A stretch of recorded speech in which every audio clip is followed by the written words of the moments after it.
வாழ்க வையகம், வாழ்க வையகம், வாழ்க வளமுடன். குரு வாழ்க, குருவே துணை.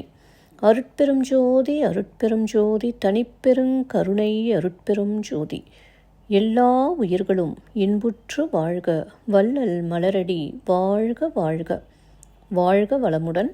ஆன்மநேய அன்பர்கள் அனைவருக்கும் என் அன்பான வணக்கத்தை தெரிவித்துக் கொள்கிறேன். இன்று நாம் இன்பத்து பாலில் அலர் அறிவுறுத்தல் என்ற அதிகாரத்தில் உள்ள 6வது குறளுக்கு சன்மார்க்க விளக்கம் காண இருக்கின்றோம். வாருங்கள் அன்பர்களே. அதிகாரம் அலர் அறிவுறுத்தல். குறள் 1146.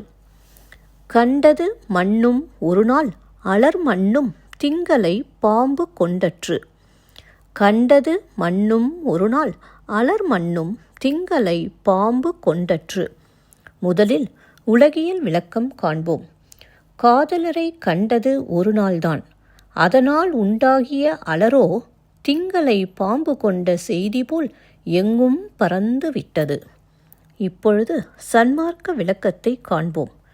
நான் பார்த்தது ஒரு நாழிகைதான் என்றாலும் இடகலை பிங்கலை என்ற 2 நாடிகளில் ஓடும் என் சுவாசக் காற்றை நிறுத்தி அதை நடு நாடியில், அதாவது சுழுமுனையில் ஏற்றி சிர நடுவை அடையும் போது அங்கு மலரை கண்டேன். மீண்டும் ஒரு முறை கூறுகிறேன்.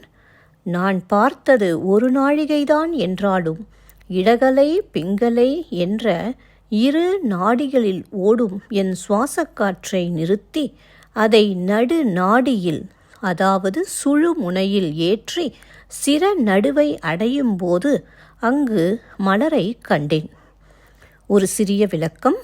உண்ணாக்குக்கு மேலே உச்சந்தலைக்கு கீழே நம் சிர நடுவில் ஒரு தாமரை போன்ற மலர் உள்ளது.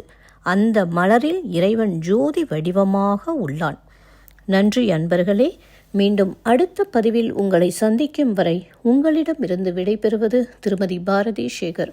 வாழ்க வளமுடன்.